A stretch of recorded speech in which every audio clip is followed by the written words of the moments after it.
is Diane Mendez, and I am a mother of a family member who is incarcerated. My son, Ronald Mendez, is incarcerated for being charged for the murder of his father and his uncle. My name is Bertha Fonseca. I live in West Covina, and my connection with mental illness is personal. I have a nephew that is schizophrenic, and he's at Twin Towers. He's been there going on 5 years due to an arrest of, do you want to hear why? Yes. He was there, and he's being accused of killing his two uncles, my brothers. At the time when it happened, it caused division, caused anger, because we were on both sides. We lost our brothers, myself, and then my nephew lost his dad and his uncle. His brother and sister lost their dad, and one of his brothers still doesn't speak to him. And mental illness is truly a brain dysfunction. I think just like anything in our body that can malfunction, our brain malfunctions too. It's not that it's a genetic thing. It can be or an environment thing.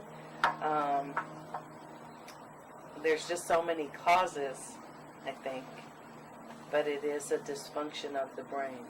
Could have been me that was a schizophrenic.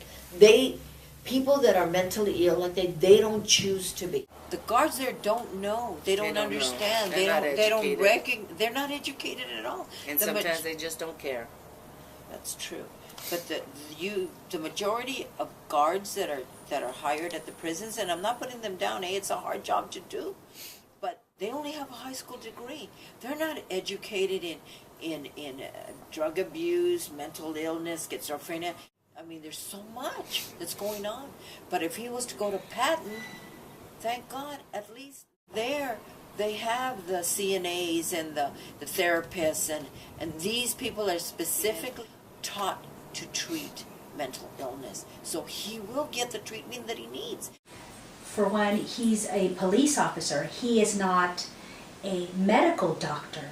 So he does not know the capacity of the severity of this person's health condition. He is mentally unstable, but the officer is going based on his role as a police officer and detaining that individual. He doesn't know the history of paranoia, of schizophrenia that he may have had prior to the incident. But for the majority of the time, they keep them in a cell, pretty much isolated. And I've asked him. I said, Ronald, do they let you go into this one area where it is? If they have like little holes in the wall where you could kind of get some fresh air. And he says, well, no, I think only once out of 4 years did he tell me that they let him go in there and run around and play basketball. But other than that, he's just like a caged animal in a single little room with just, the bed and a toilet and a sink. And that's how many of the men are, What does that do for their health, for their mental illness? I would consider him the type of person that got lost in the cracks of the system, because he was taken for help. 2 weeks before the incident, he was taken. And my brother at the time, thank God, when he was alive, him and his wife told him, my son needs help, this and this and this and this.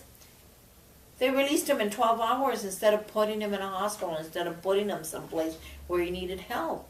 And that's just one out of many incidents that the system, is not helping. It's not helping. And he is one of millions of cases within the prison system. But to send him to a facility where he's in general population and he's not getting treated, that's a disaster waiting to happen. Either by him or by somebody else because of his behavior. There's not enough facilities to put them in. Now they're, putting them in jail, not getting the right treatment, and being taken advantage of. By the inmates, by the guards, by the system. They're literally being victimized. Yes, he was abused. He was beaten at one time, and he was taken to the hospital. We went to visit him, my sister-in-law. Nobody knew where he was. And, oh no, he came out and he was bruised. And he said, well, they beat me up. And we don't know what is real to him and what isn't. Because, to him, reality isn't reality like it is to us. But that's, that happens in all the prisons, and I've seen it. I've seen that, the abuse on inmates, and not just the mental, but you can imagine on the mental ones, because they cannot defend themselves.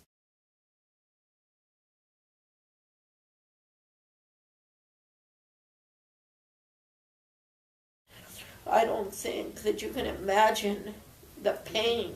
I mean, I'm just his aunt, his mother, the emotional drain on it.